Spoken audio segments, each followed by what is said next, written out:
Boa noite. Muito prazer estar aqui. Muito obrigado pelo convite, pastor.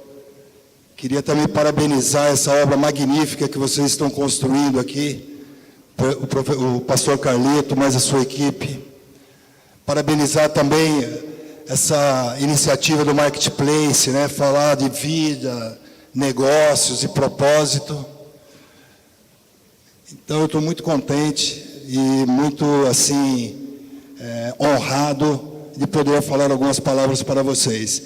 Eu queria também pedir muito a Deus para que me ilumine nesse momento, para que minhas palavras, né, sejam úteis para vocês que, de repente, estão começando agora. Aqui tem vários amigos, eu vejo muitos amigos meus aqui, pequenos empresários, médios empresários, pessoas que trabalharam na nossa empresa, pessoas que continuam trabalhando e são colaboradores. Então, muito obrigado pela presença de vocês essa noite. Hoje é uma segunda-feira e vocês saírem de casa para vir aqui, eu só tenho que agradecer.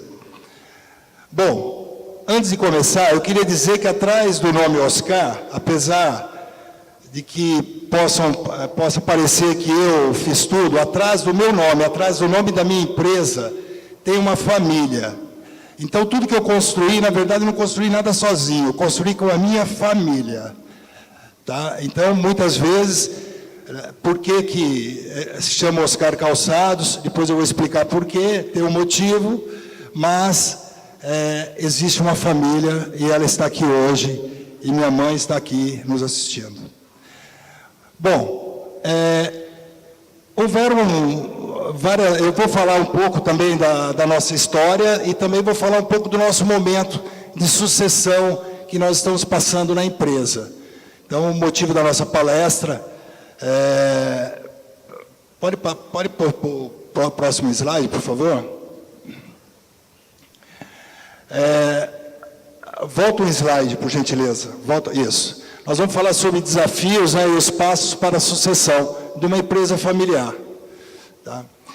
E teve uma época, um ano muito importante, na verdade a década de 80 foi muito importante para nós, e especificamente o ano de 1982.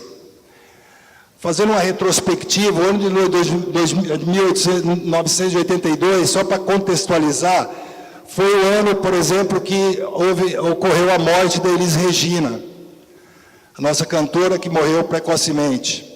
Foi o ano também que o Brasil tinha uma seleção maravilhosa, um time fantástico, o melhor time depois da Copa de 70, e perdeu da Itália por 3-2, com Sócrates, Zico, Falcão.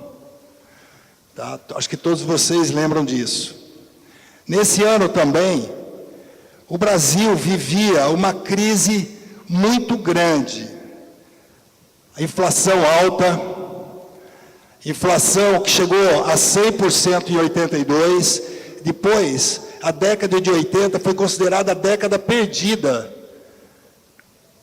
Muitos de vocês aqui lembram disso. Inflação de 100% ao ano, e depois ocorreram, no ano de 1990, uma inflação de 80% ao mês. Isso é inacreditável, mas isso ocorreu.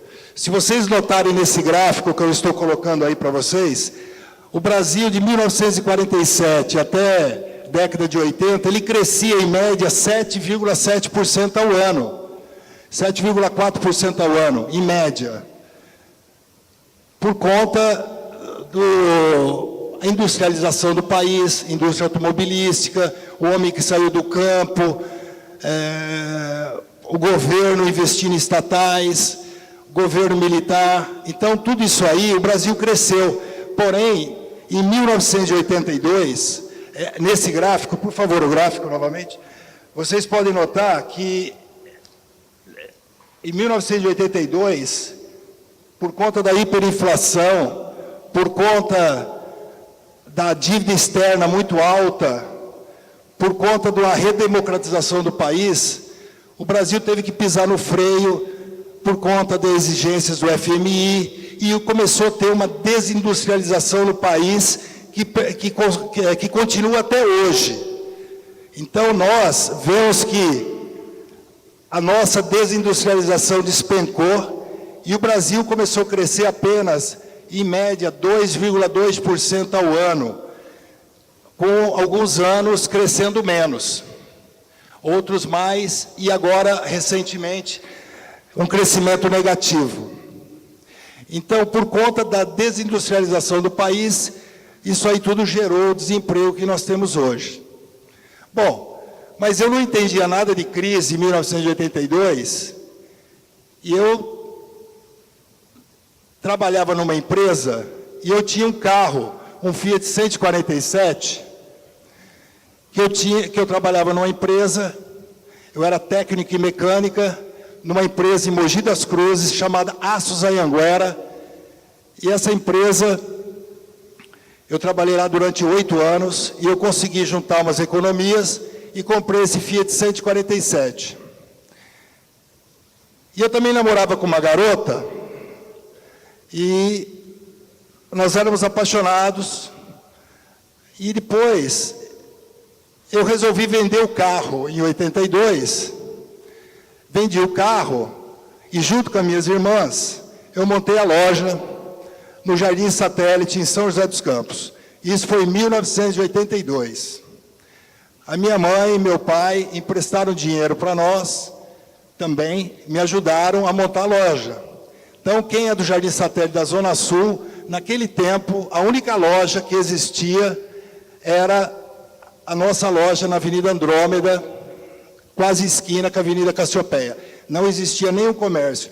A Oscar Calçados foi a primeira loja na Avenida Andrômeda. Não tinha dinheiro também para fazer a fachada, aí nós inauguramos a loja com uma faixa de pano. A loja era branca e verde, porque eu sou palmeirense, aí eu peguei e fiz a loja branca e verde, com o piso quadriculado, umas cortininhas lá no fundo, poucos pares na vitrine, mas foi assim que nós começamos. Numa época de crise, eu trabalhava na indústria, em Mogi das Cruzes, as minhas irmãs, a Sônia e a Rose, trabalhavam na loja e eu vinha todos os sábados e Natal e nas minhas férias eu trabalhava na loja. Então eu tinha uma vida meio que dupla, eu trabalhava.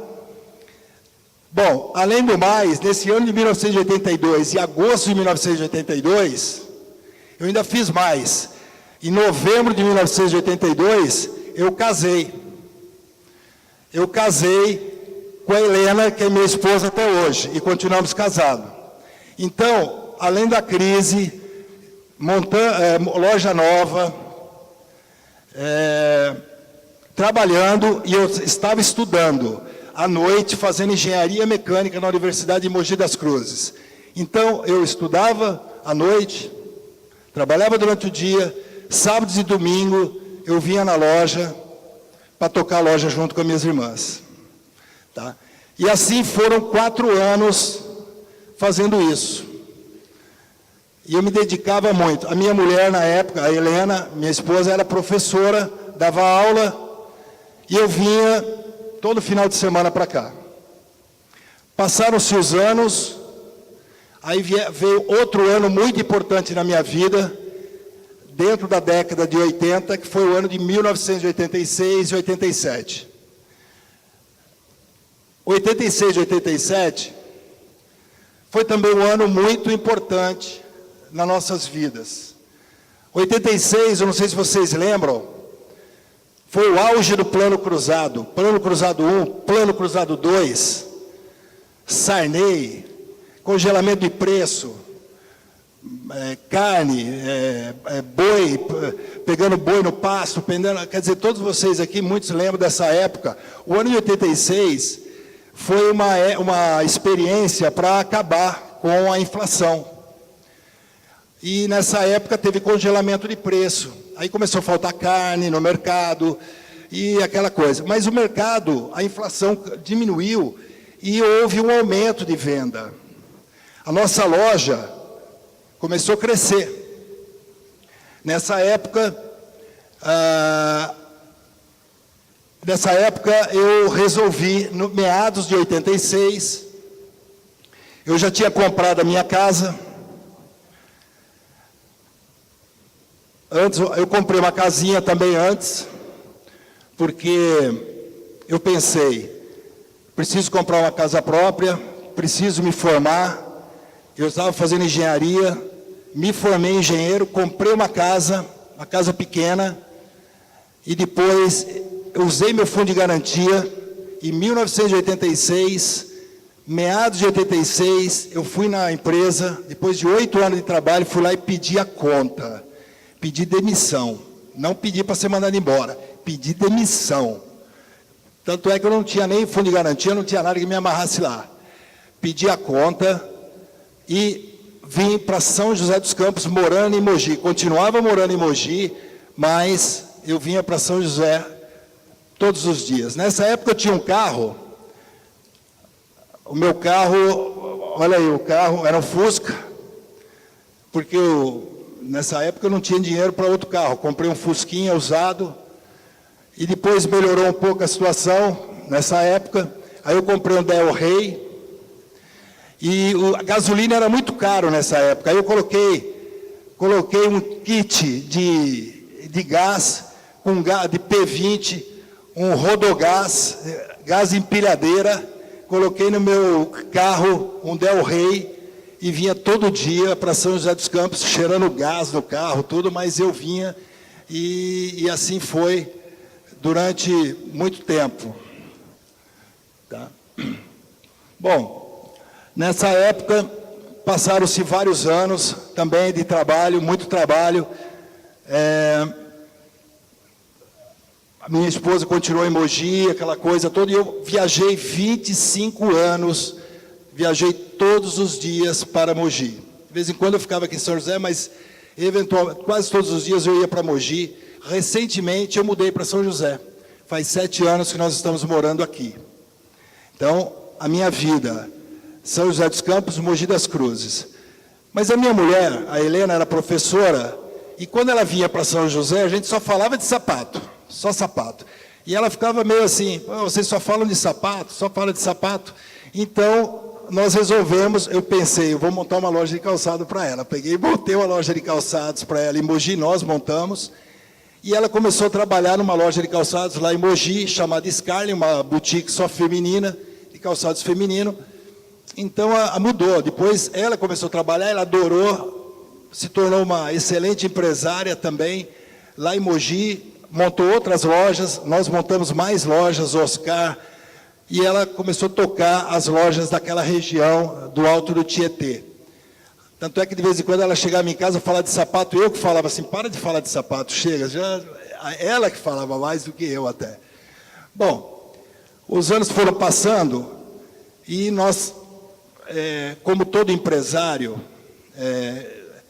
que eu imagino que muita gente que está começando um negócio agora, crise sempre existiu. Sempre existiu e sempre vai existir crise. Nós estamos vivendo uma crise. Talvez seja a hora que apareçam as melhores oportunidades no momento de crise. Então tem que ter esperança, tem que ter fé, tem que acreditar. Acreditar no seu projeto. Bom, depois de todos esses anos, nós completamos, neste ano agora, 2020, em agosto, 20 anos de empresa. Nós temos hoje, pode passar, por gentileza? Nós temos hoje 82 lojas, estamos em várias cidades do estado de São Paulo, estamos também no Rio de Janeiro, em Minas Gerais.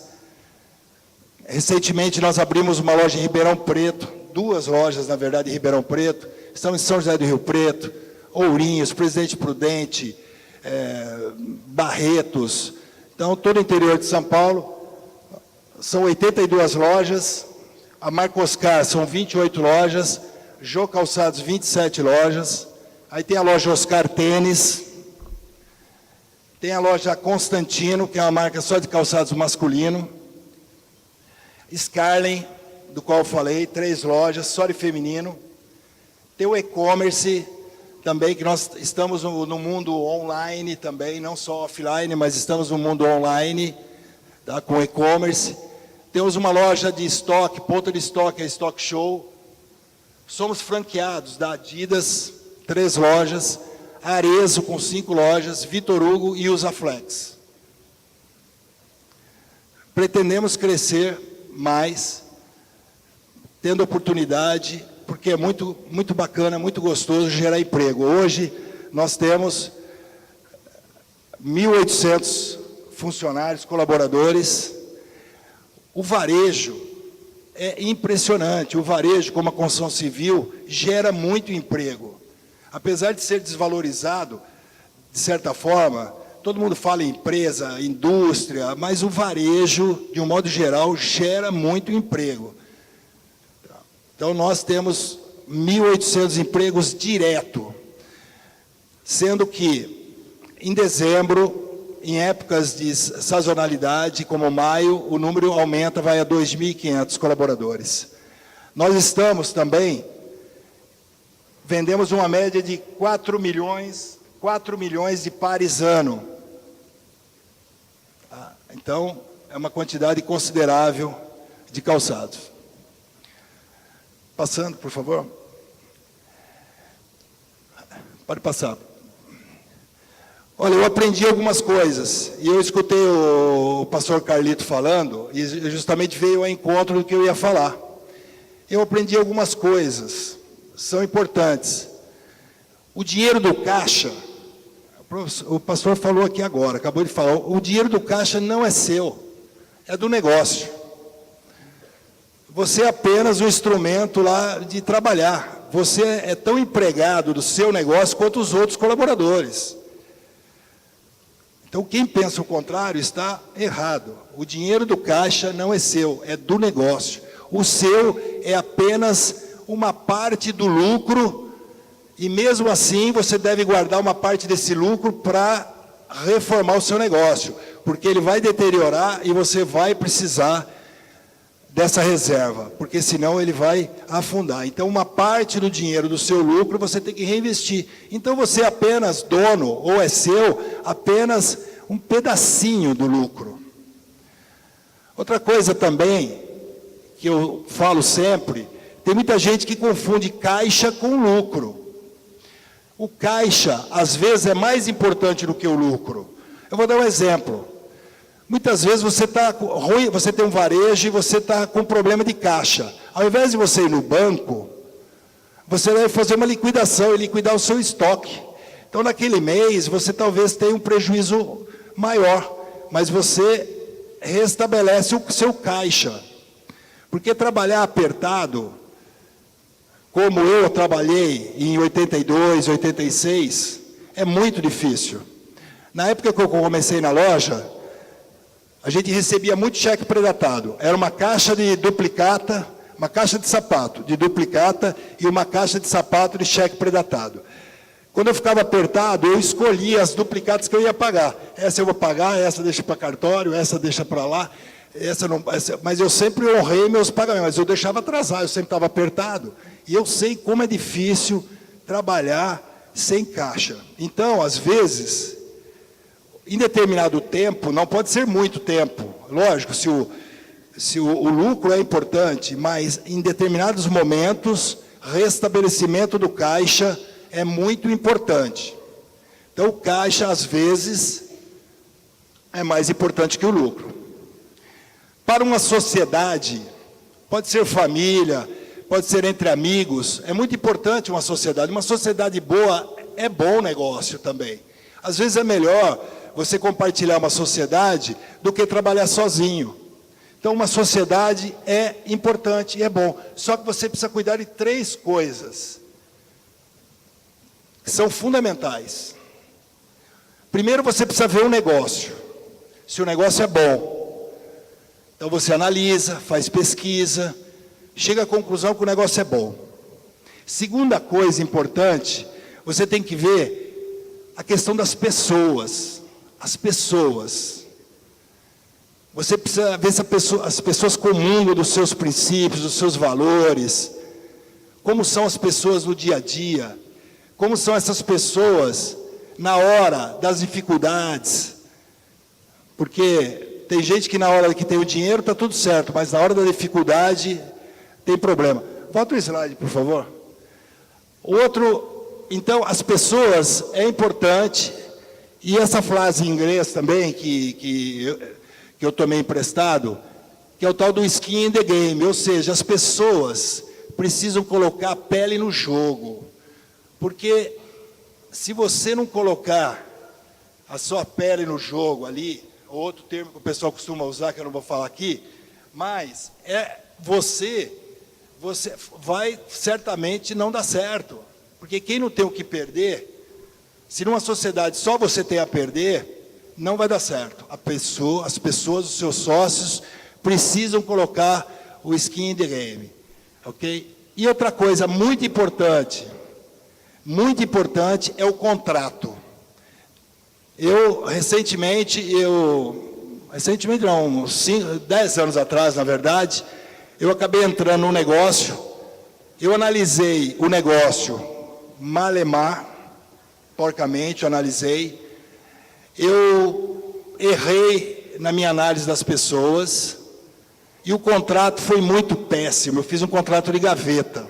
Bom, resultado, eu errei nos 3 pontos, eu dancei, perdi, acabei perdendo a amizade e acabei fazendo um mau negócio.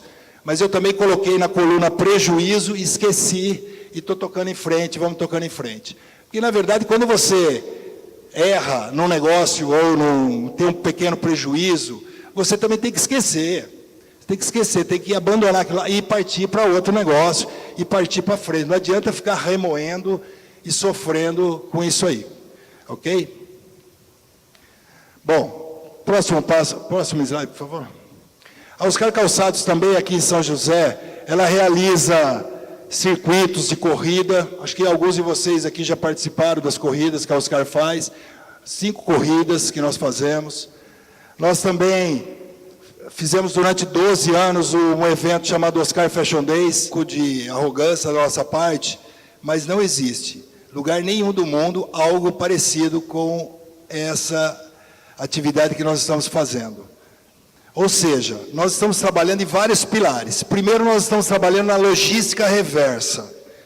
Tá? É muito comum falar em logística reversa para a indústria de pneus, mas em calçados ninguém fala. Só Oscar Calçados vende 4 milhões de pares de calçado por ano. A região aqui do Vale do Paraíba são 2 milhões de pessoas, uma média de 2,5%. Nós estamos falando em 5 milhões de pares de calçados só na região do Vale do Paraíba. Nós vendemos 4 milhões em várias partes do estado, mas só no Vale do Paraíba são 5 milhões de pares que são usados e muitas vezes descartados de forma incorreta. Ou fica entulhando os closets nas casas. Porque até para doar um calçado às vezes é complicado. O couro, ele é um produto de origem animal, mas no beneficiamento dele, utiliza o cromo. O cromo, ele agride o meio ambiente. Você não pode descartar um sapato de couro no meio ambiente. Você está agredindo o meio ambiente. Então, hoje em dia, a palavra de ordem agora, é essa questão de sustentabilidade, meio ambiente, e nós já estamos fazendo isso há 10 anos. Nós estamos fazendo a logística reversa, ou seja, aí eu pensei, poxa vida, como que eu poderia contribuir dentro do meu negócio para fazer alguma coisa que fosse sustentável e que fosse bom para a sociedade, para as pessoas. Eu falei, vou fazer alguma coisa com calçados. Vamos reciclar calçados. Ok, reciclar calçados. Bom, eu vou usar pessoas com deficiência. Então, na Recicalce, tem mais de 20 rapazes, moças, com problemas em membros inferiores, nós temos surdo, nós temos pessoas que são mudas, pessoas que têm uma certa dificuldade de locomoção. Essas pessoas são tratadas com muito carinho dentro da Recicalce.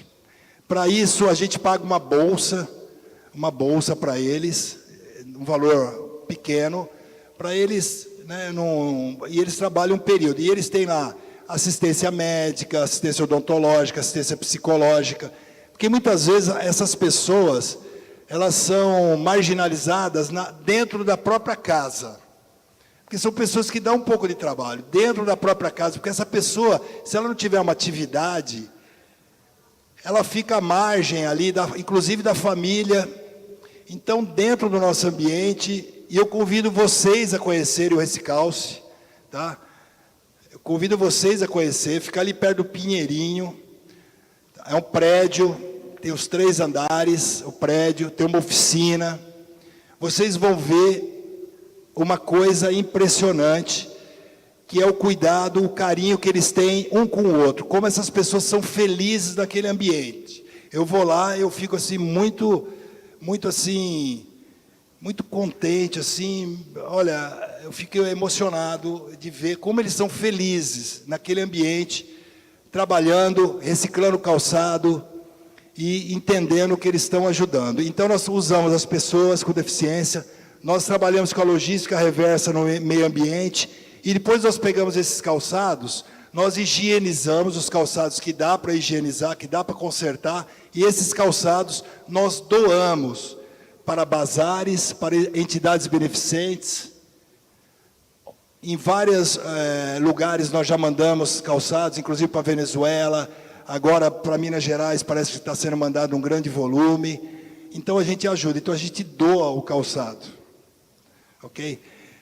E, então, nesses pilares, então nós doamos o calçado, trabalhamos no meio ambiente, na logística reversa e usamos as pessoas com necessidades especiais. Então fechou um ciclo, fechou um círculo de prosperidade. Essa Recicalce, ela é bancada praticamente pela Oscar Calçados, pelo nosso grupo, pela nossa família, e nós estamos agora em parcerias com as indústrias.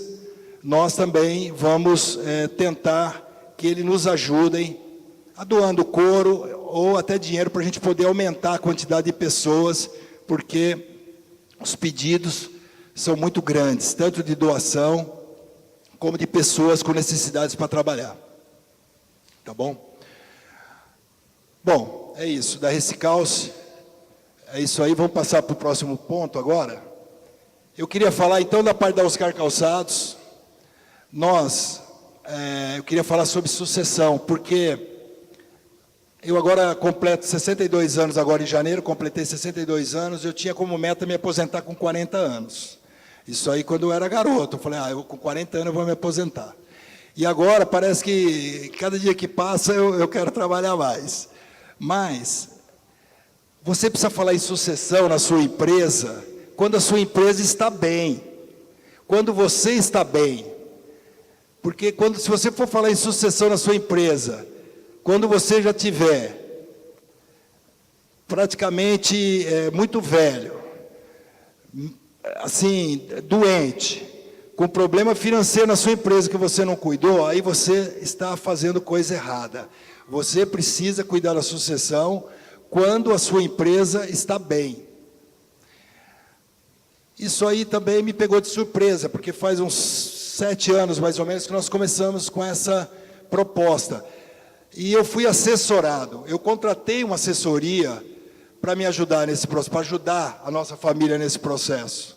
Nós contratamos uma empresa do Sul, e mais recentemente nós contratamos a Fundação Dom Cabral, que veio fazendo um trabalho espetacular com a gente, num programa chamado PAEX também. Então porque sozinho, os fundadores, de um modo geral, da primeira geração, não conseguem fazer uma sucessão. Tem que ter uma assessoria. Então, nós fomos orientados a contratar uma consultoria, nós fizemos isso, e nós estamos logrando êxito, e estamos no processo de sucessão. Então, para falar de sucessão, de empresas familiares, eu não tenho condições de dar uma receita para vocês. Eu não tenho uma fórmula para ganhar $1 milhão. Cada família é uma família, cada empresa é uma empresa. O que eu posso falar, e eu vou falar aqui, é o que nós fizemos ou estamos fazendo. E talvez algumas coisas caibam dentro da empresa de vocês, outras não. Ok? Então, o que é uma empresa familiar? Passa o próximo slide para mim, por gentileza.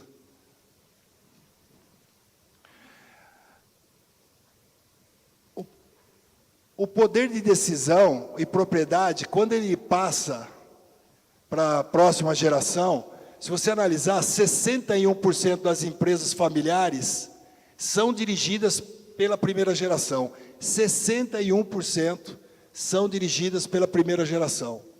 Apenas 39% são dirigidas pelas gerações seguintes, sendo 24% pela segunda geração. Depois tem a terceira geração, e depois a quarta geração, e vai diminuindo. Tá. Então, esse é um número assim, bastante alarmante, e que a gente precisa cuidar. E a gente precisa cuidar enquanto a nossa empresa está indo bem. Eu sei que tem muitos jovens empresários aqui que nem estão pensando em sucessão, né? Certeza que não estão pensando em sucessão. Eu falo, os caras estão falando o quê? Mas, certamente, ou são sucessores, ou são herdeiros, ou um dia vão ter que crescer e vão pensar na sucessão. Ok? Próximo. Eu vou falar um pouco aqui assim, para vocês entenderem que, na verdade, vocês precisam ter isso muito importante. Isso é muito importante. Existem 3 círculos que eles se juntam, mas não são tão dependentes assim, mas que no caso é um grupo de família, é um conjunto da família, é a família, é a empresa e é a sociedade. Vocês olhando isso aqui, vocês podem pensar, eu tenho minha família, mas eu tenho minha empresa. A família não pode confundir com a empresa. Família é família, empresa é empresa. Por isso que o dinheiro da empresa não é o dinheiro da família, é dinheiro da empresa. Então, família é a família, empresa é a empresa. E depois tem a sociedade, porque você pode formar uma sociedade. De repente, tem 2 grupos familiares, como nossos amigos Massari, que são 3 irmãos aqui, cada um é um núcleo familiar, vocês são sócios. O mesmo caso é o nosso caso. Então, nós temos uma sociedade. Muitas vezes, a sociedade tem membros da família e também tem membros da empresa. Então, quando juntam tudo isso aí, próximo slide, por favor. Eu trouxe esse gráfico, eu não sei se todos estão conseguindo ver aí. Dá para ver? Dá para ver? Eu vou tentar explicar aqui. Começa com o fundador. O fundador começa aqui no centro. Depois tem um círculo em volta, que são os filhos, filhas e primos. Não é isso, Massari? Tem o segundo ciclo aí que vem isso aí, ó. Filhos, filhas, primos, que é a segunda geração. Depois vem a terceira geração, que são netos, primos de segundo grau. E depois tem uma quarta geração, que são os bisnetos, primos de segundo grau, primos de terceiro grau. Então, o que acontece? Acontece que o núcleo, a empresa, a família vai crescendo. Se nessa mesma linha, do núcleo para a extremidade, se a empresa não for crescendo também, fatalmente, o que vai ocorrer é que quando você tiver neto, primo de segundo grau, e a empresa for pequenininho, não vai caber todo mundo dentro do negócio, cada um vai cuidar da sua vida, e você pode ficar sozinho. Então, você, inexoravelmente, você tem que fazer a sua empresa crescer. Se você tem um núcleo familiar grande, você tem que crescer. E esse crescimento da família, o crescimento da empresa. Em paralelo, as sociedades vão crescendo, o patrimônio da empresa e a sociedade vai crescendo. Com isso, geram muitos acordos, muitas coisas que acontecem numa família. E que o fundador tem que estar atento para que as brigas não ocorram, para que a família seja unida. Então, são coisas que a família precisa resolver. São vários problemas, são vários paradoxos, são vários várias situações que uma família tem que conversar. Tem que conversar, mostrar que tem problema, isso é fundamental, mostrar que tem problema, mostrar, olha, isso aí acontece em todo lugar, como que nós temos que fazer, o que que nós precisamos fazer, pedir auxílio para uma consultoria, existem várias, problemas de empresa familiar, isso aí não é de hoje que ocorre, de famílias serem destruídas, porque a família pode ficar brigando, primo com tio, irmãos com irmãos, quer dizer, então, isso aí precisa ser resolvido com diálogo, com fraternidade, né, com Deus, a família, com carinho um com o outro, quer dizer, tudo isso aí é muito importante dentro de um negócio. Próximo slide também. O que eu falei aquela hora, o que acontece? Você forma 7 tipos, quando você tem 3 círculos, a família, a empresa, a sociedade, você gera 7 tipos de pessoas, 7 conjuntos, 7 jeitos. E eu vou mostrar no próximo slide agora o que acontece. Dá para ver daí? Dá para ver?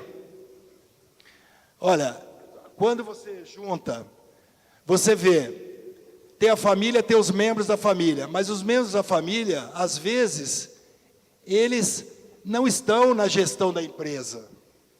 Eles são só membros da família. Esse pessoal aqui do meio, aqui, ó, esse aqui principalmente, ó, esse aqui é o centro, ele é tudo aqui, ele é membro da família, ele é executivo na empresa e ele também é sócio também nas empresas. Então, o fundador praticamente muitas vezes está aqui, ó. Ele é membro da família, ele é o executivo e ele também é proprietário do negócio. Tem membros da família que trabalham na empresa, e são membros da família, mas não tem sociedade, isso aqui é comum. Às vezes a pessoa trabalha na empresa, é membro da família, mas não tem participação nos lucros da empresa, ou não tem o patrimônio. Tem proprietários que não pertencem à família. Às vezes você tem um sócio externo ao seu negócio, ele é proprietário junto com você, mas ele não pertence à família também. Nós temos membros da família que são proprietários e são da família, são só proprietários, mas não são executivos da empresa. Aqui há muitos problemas, porque a pessoa que é membro da família e é proprietário, é sócio, tem participação, mas não participa da empresa, muitas vezes ele questiona por que está sendo administrado, por que não tem lucro, por que não distribui lucro, porque ele não entende. Então, é fundamental. Volta, por favor.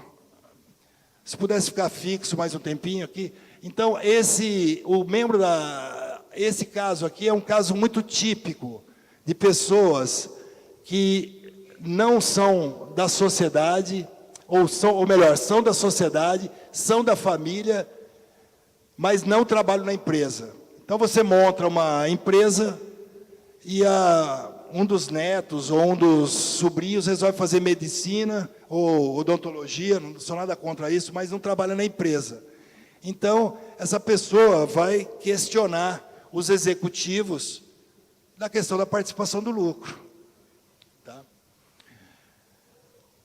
Tem proprietários, sociedade, que trabalham na empresa, são sócios, são da empresa, participam do patrimônio também, mas não são da família. Então, vocês vejam, dentro de uma empresa familiar ou de controle familiar, uma empresa pode ser familiar com controle de executivo. Ah, mas uma empresa familiar não tem que ter sempre gente da família? Não. Uma empresa familiar, ela pode ter executivos profissionais, sendo uma empresa familiar. Falam que empresa familiar não dá certo. Dá certo, só que você precisa profissionalizar a sua família. Você precisa profissionalizar a sua família. Porque achar que a empresa familiar não dá certo, dá. Mas tem que ser profissional. Tem que estudar. Tem que trabalhar fora quando é jovem para pegar um pouco de experiência. Tem que agregar. Tem que entender do negócio. Então, dá certo desde que estude, desde que participe, desde que se profissionalize, desde que faça cursos. Principalmente hoje em dia, os jovens têm que estar falando inglês, têm que estar entendendo de economia. O meu filho Bruno aqui, quando ele veio trabalhar aqui na empresa, eu falei para ele, Bruno, você tem que entender de contabilidade. Você tem que entender disso, porque quando eu comecei a empresa, eu não entendia nada de contabilidade. Sinceramente, eu não entendia nada de contabilidade. Se eu montasse a empresa hoje, eu acho que eu quebrava, porque eu não entendia de nada, mas hoje precisa. Hoje você precisa ver um DRE, você precisa saber ler um balanço, você precisa ver o orçamento, você precisa... E hoje nós temos muitos meios para aprender, muito diferente do tempo que nem computador tinha. No tempo que eu montei loja, eu não sou um cara nostálgico, eu não fico falando muito do passado, reclamando, muito pelo contrário. O passado sempre foi muito bom, mas no tempo, telefone era uma coisa assim que a gente colocava no ativo imobilizado no imposto de renda. Você declarava o telefone. É inacreditável. Quem lembra disso, telefone? Telefone. Eu na loja, eu peguei e aluguei uma linha telefônica. Aluguei uma linha. Tinha um sujeito aqui em São José que alugava milhares de linhas telefônicas. Eu alugava. Tá? E quando eu comprei meu primeiro telefone, aquele tijolão lá da Motorola, eu paguei $1.500. Então, hoje é tudo mais fácil. Então, para aprender, para fazer curso. Bom, então, esses ciclos aqui, é muito importante que vocês... Eu acho que tem muita gente aqui que sabe tudo que eu estou falando, né? Não estou ensinando nada, porque isso aqui é mundialmente conhecido, esses três círculos aqui, foram trabalhos acadêmicos feitos, com muita pesquisa, então não sou eu que criei isso, eu apenas fui assessorado para entender isso aí. E depois que eu comecei a entender essa lógica, que eu falei, cara, é verdade, né? A gente tem gente que não quer trabalhar na empresa, só que tem um detalhe muito importante. Essas pessoas podem não querer trabalhar na empresa da família, mas eles têm que entender do negócio. Ele é dentista, mas se ele é sapato, ele vai ter que entender de sapato também. Vai ter que saber que sobra estoque, que dá problema na compra. Porque imagina um rapaz lá que mora em outro país, aí chega e fala, Oscar, está sobrando muito sapato aí, vocês compram errado, você não sabe como é que funciona, né? Então, cada negócio tem as suas particularidades. Então, essas pessoas precisam entender, mesmo que não trabalhem. Então, essas pessoas aqui,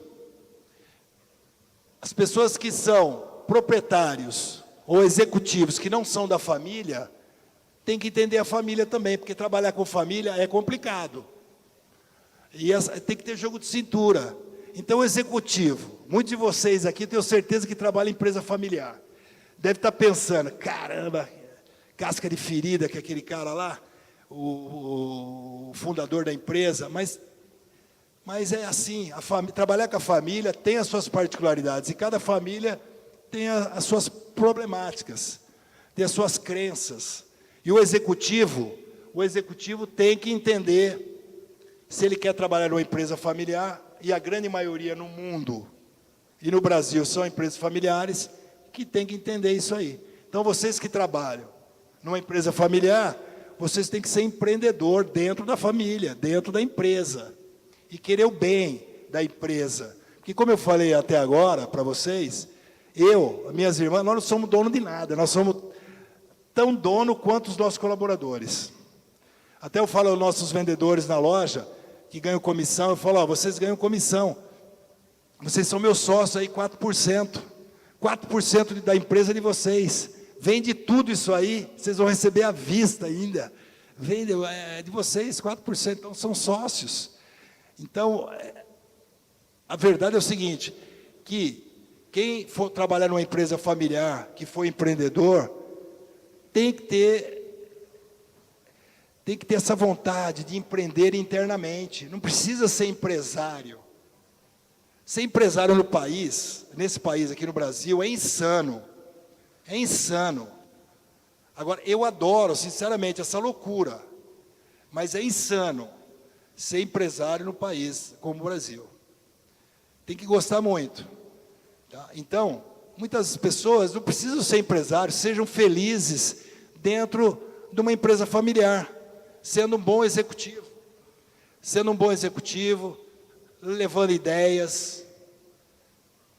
Uma coisa que qualquer empreendedor gosta é quando chega um funcionário e fala, ó, eu pensei nisso porque eu vou economizar X reais fazendo aquilo, olha, isso aqui vai trazer tal benefício para o cliente, olha, isso aqui vai melhorar a rentabilidade da empresa, sem você pedir. É muito bom trabalhar com gente assim. Eu tenho várias pessoas que trabalham assim. É muito gostoso quando as pessoas trazem ideias novas para melhorar para o cliente, a melhorar para a loja, melhorar o ambiente interno. É muito legal. Ok? Passamos para o próximo. Nessa consultoria que nós fizemos aí, nós contratamos uma empresa do Werner, lá do Sul, e nós fizemos esse evento aqui, nós fizemos na nossa família, há 5 anos atrás, onde nós fizemos um encontro. Passa para o próximo. Nós brincamos aqui, tá vendo? Jardim, no hotel, nós alugamos um hotel, e nós trabalhamos também durante 3 dias, a nossa família, depois de fazer o trabalho de consultoria, de entender, estudar junto com os jovens da primeira e da segunda geração.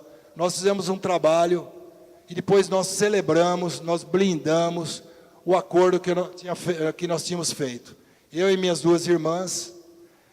Eu queria dizer o seguinte, esse trabalho foi muito importante, porque às vezes dentro da sua empresa, como eu falei, os fundadores talvez não consigam fazer esse trabalho. Você precisa de uma consultoria.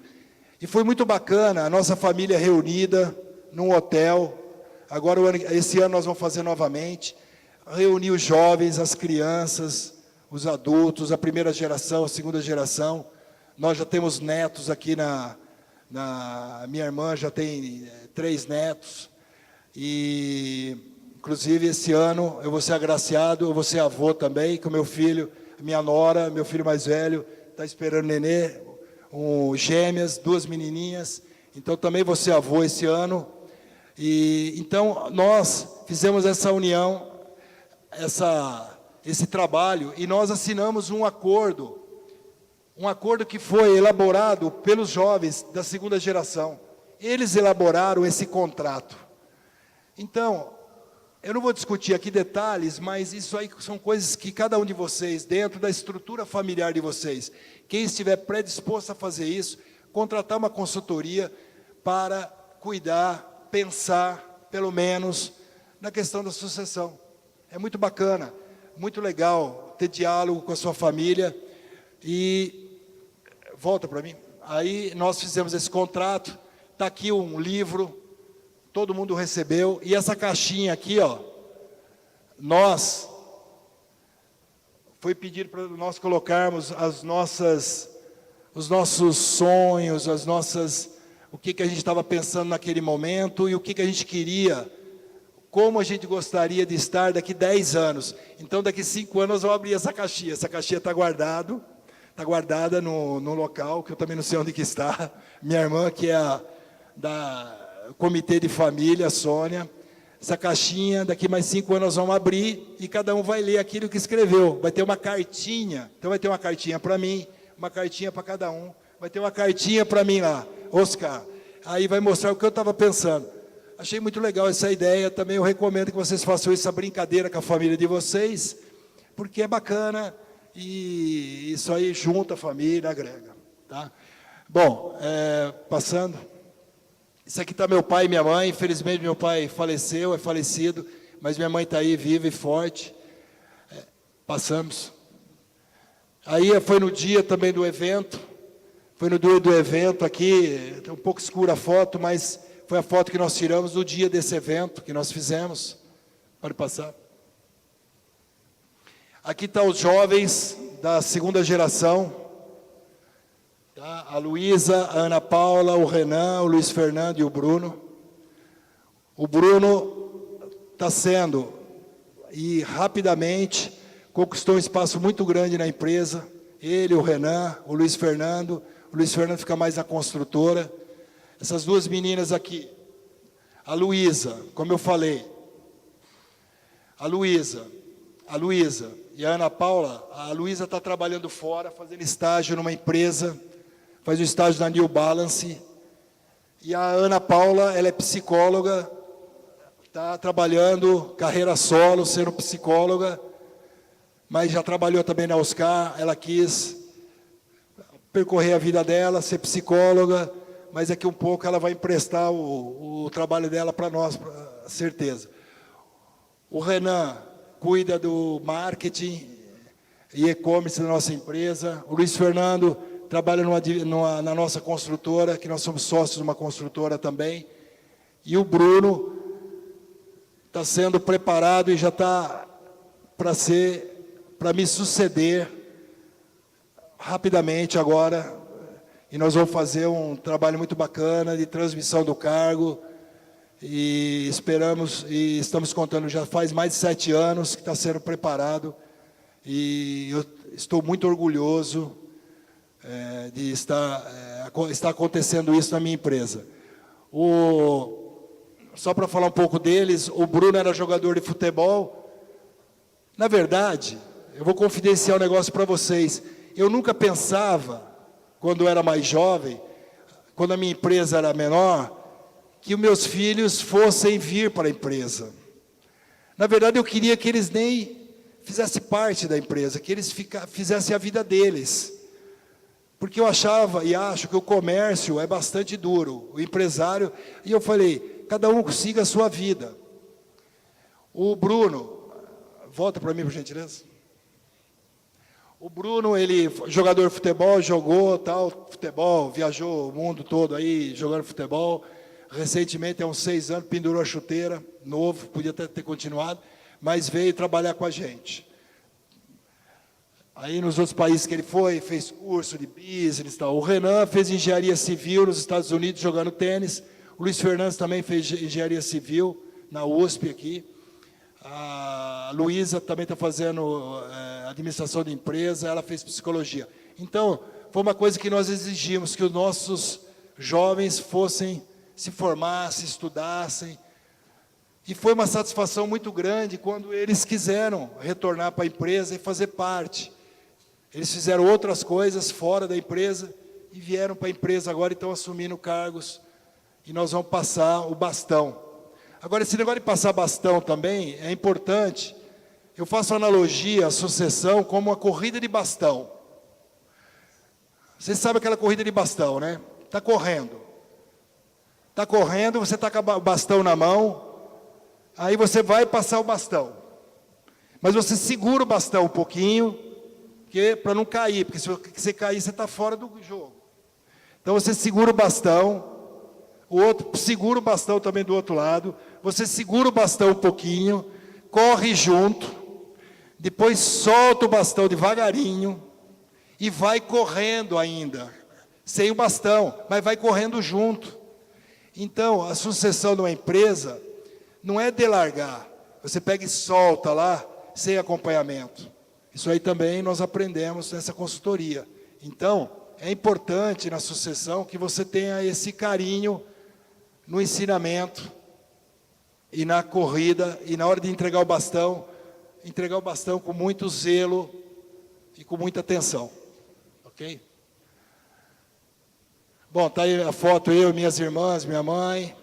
Como eu falei, a nossa empresa, a gente tem muito carinho com a família. Passamos. Pode passar o próximo. Outra foto deles. Outra.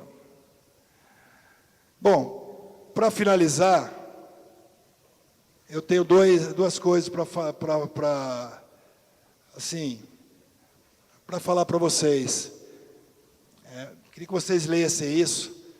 Eu tomei emprestado na Bíblia, Salmo 127, versículo 4, que filho é flecha.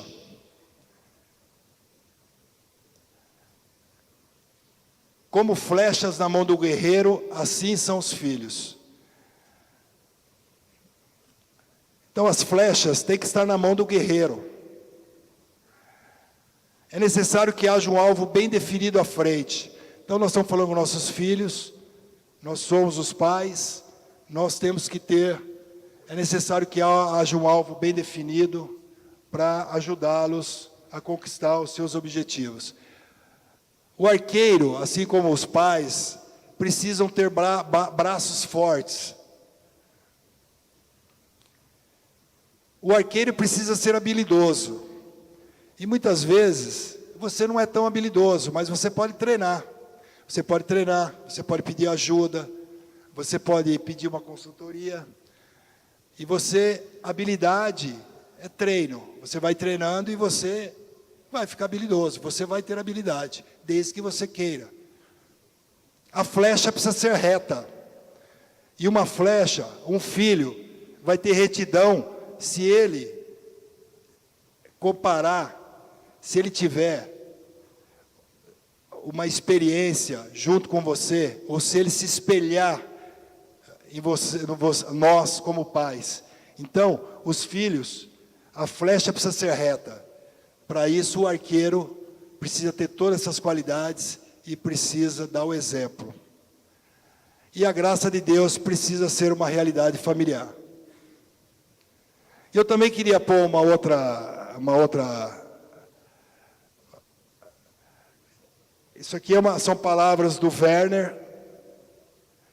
Ele, Bohaudt, ele que nos deu a consultoria, de origem alemã, ele, um senhor muito especial, para os herdeiros. Então, muitos aqui, sucessores, herdeiros, fica esse recado também. Homenageie seus ancestrais. Conquiste o legado deixado pelos seus pais, pela sua família. Somente é possível possuir o legado se o conquistarem. Assim, eles se sentirão homenageados. Então, eu me sinto homenageado pelo que está acontecendo na minha empresa, na nossa empresa, pela segunda geração dos nossos filhos. Ok? Bom, gente, muito obrigado. E espero ter contribuído com algumas palavras para vocês. Tá bom? Muito obrigado. Oscar, aconteceu um negócio muito interessante. Nunca aconteceu isso aqui em 10 anos do Ministério Marketplace. Foram uma enxurrada de perguntas. É muita pergunta. E pergunta boa. Então, selecionamos rapidamente algumas aqui para você responder pai bola. E aí eu queria pedir o seguinte, se alguém da família pode levar essas perguntas e responder. E aí nós vamos disponibilizar, porque a sua palestra vai estar no vídeo do Marketplace, que a gente coloca toda semana, e ali embaixo, então, as perguntas e respostas, se alguém pudesse nos ajudar nisso. Rapidamente, então, nós vamos terminar daqui a pouquinho, vamos fazer 10 minutos aqui só das perguntas. Depois, eles trouxeram aqui de presente algumas moedas com um vale para você ir lá trocar numa bela sandália, num sapato. Marido, se você ganhar, dê para ela. Olha, o melhor presente do mundo para uma mulher, segundo a minha esposa, é o quê? Então, vocês sabem. Então 10 minutinhos, depois alguns brindes, tem de outras empresas também, e depois o Eduardo Vivone vai fechar aqui com uma oração enviando vocês. Falou da Rescalce, fantástico, vimos o vídeo, inclusive uma das nossas instituições, a Sol, é parceira, tem recebido ali, o Sérgio me falou, e também abençoado pessoas carentes da cidade de São José dos Campos. Quais são os pontos de coleta da Rescalce e tem em todas as lojas da Oscar? Sim, todas as lojas do Oscar, nós temos um containerzinho que você pode depositar o seu calçado lá. Você respondeu sobre a competição virtual e loja real. Ele falou bastante sobre isso. Qual momento que foi o maior desafio, na sua opinião? Antes da abertura da empresa, no período da consolidação, no período do crescimento da empresa? Eu não toquei nesse assunto, mas o ano pior para mim foi o ano de 1987. Como eu comentei com vocês, em 86 eu pedi demissão e vim trabalhar naquele fusquinha branco lá.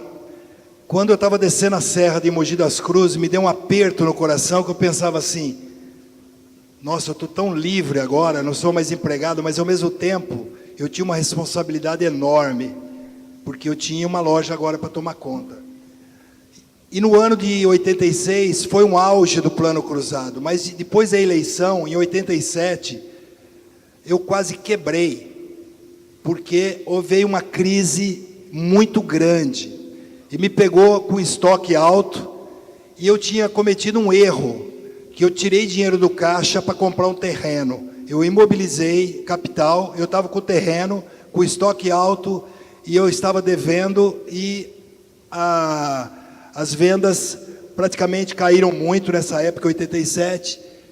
Aí o que aconteceu? Em março de 87 nasceu o meu segundo filho, o Renan, que também, eu não tinha convênio médico, não estou querendo também assim, desgraça, tal, mas eu não tinha convênio médico, e minha mulher ficou doente, ficou 2 meses hospitalizada, teve trombose, quer dizer, deu tudo errado. Tudo errado que podia acontecer, aconteceu comigo no ano de 87. Depois de muito trabalho, quase desisti, joguei tudo para cima, mas com muita esperança, com muita fé, eu acabei superando esse obstáculo do ano de 1987, e dali para frente nós fomos crescendo. Mas o ano de 87 foi o maior obstáculo. Então, mais difícil foi na consolidação. Então, se está difícil aí, segura firme, porque tempestades passam. Todas. Oscar de hoje para o Oscar de 82. Um conselho que você daria para aquele menino que estava começando? Uma responsabilidade. Eu acho que se eu fosse garoto agora, eu ia trabalhar no varejo. Eu sempre falo isso. Qualquer profissão que você tenha, qualquer profissão que você almeje, trabalhe no varejo, trabalhe no comércio, seja vendedor,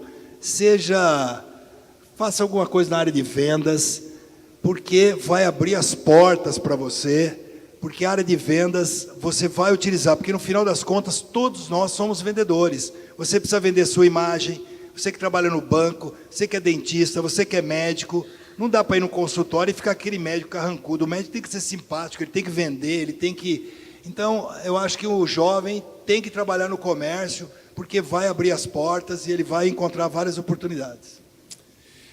Há mais ou menos 10 anos, notamos um crescimento e, na verdade, uma virada de chave no atendimento aos clientes, oferecendo quase uma experiência para nós. Também percebemos uma mudança em tecnologia e inovação nas suas lojas.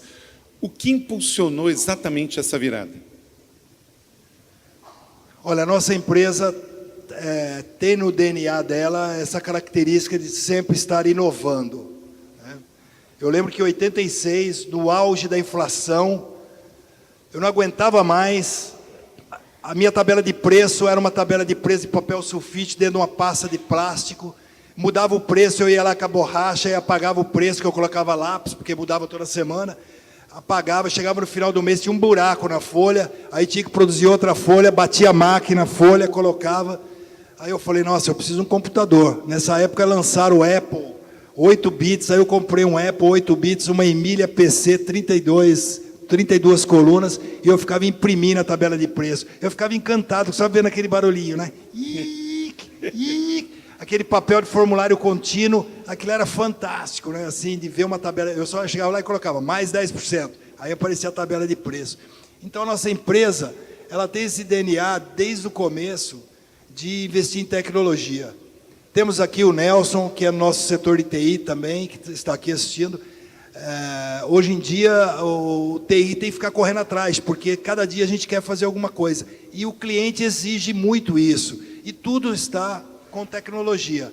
Então, o que nós temos feito é isso. E nós precisamos fazer muito mais coisas ainda. Pretende abrir capital na Bolsa de Valores, fazer o IPO? Olha, eu acho que está um pouco, assim... Já me procuraram alguns fundos de investimento, mas fazer um IPO assim não está nos nossos planos, não. Poderia falar... Pretendo, às vezes, talvez abrir oportunidade da franquia de algumas marcas nossas para não só ser franqueadores. Ok. Sim. Poderia dizer um pulo do gato de um bom vendedor?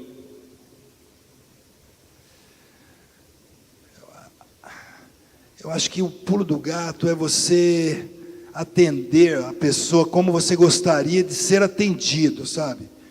Tem gente que só... Esse é o pulo do gato. Você vai no lugar, como você quer ser atendido? Atenda a pessoa desse jeito. Tem gente que só sabe reclamar, fala que...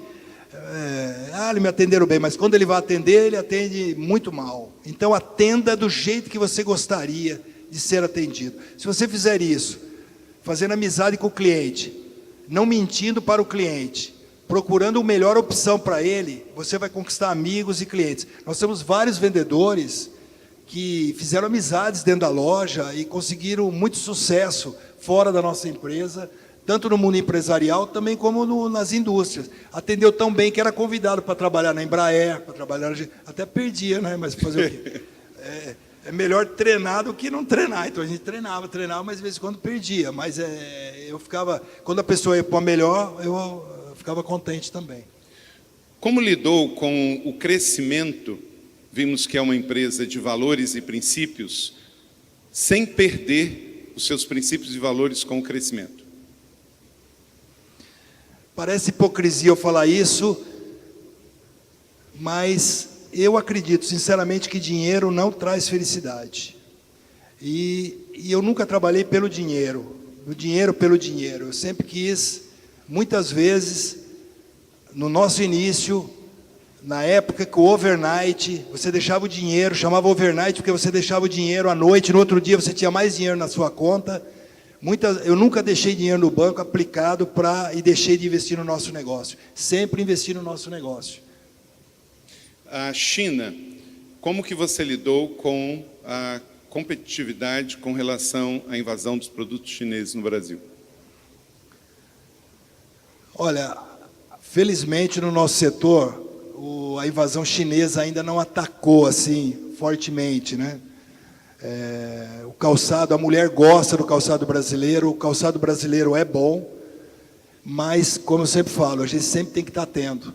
Agora, os chineses estão invadindo todos os mercados. Todos os mercados.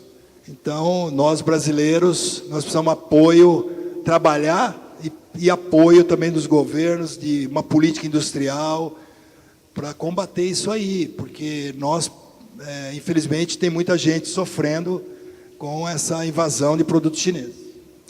No meu caso, ainda não está tão forte assim. A Oscar não fabrica? A Oscar não fabrica. Nós desenvolvemos alguns modelos e colocamos em outras fábricas para produzir a nossa marca. Ok, e a última aqui. Questão da distribuição dos lucros, quando se trata de uma empresa familiar. O que pode ser feito quando existe pessoas que trabalham mais do que as outras dentro da empresa? Como reconhecer e remunerar diferentemente? Ótima pergunta. Isso foi um ponto fundamental também na nossa administração.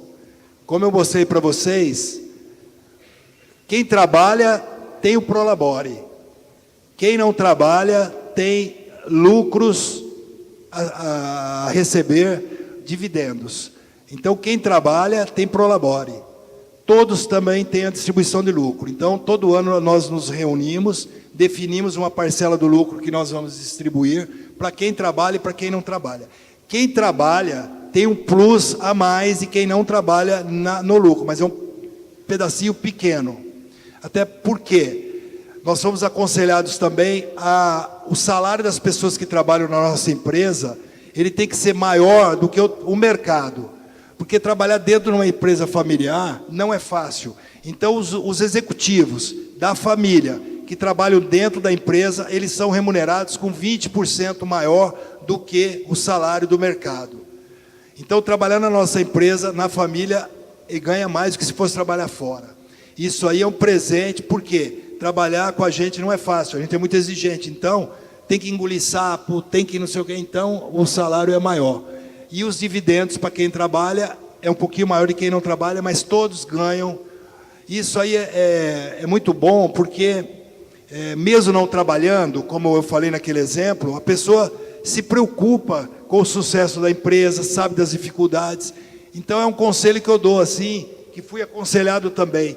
Olhem para o lucro e o salário dos seus filhos, os seus tal, dê um salário digno e bom, porque não vai deixar eles mais motivados e eles vão crescer e a empresa vai crescer. Tem pai que salário do filho é migalha, não pode ser assim. Isso na nossa visão não pode ser assim. Os filhos, quem trabalha, precisa ter um salário maior, inclusive, que o de mercado. Excelente. Um grande princípio. Quem não honra a excelência, premia a mediocridade. E nunca vai ter os melhores perto deles, né? Gente, fantástico. Você pode dar mais uma salva de palmas ao nosso preletor? Uau! Não tem preço o que você repartiu conosco. Muitíssimo obrigado.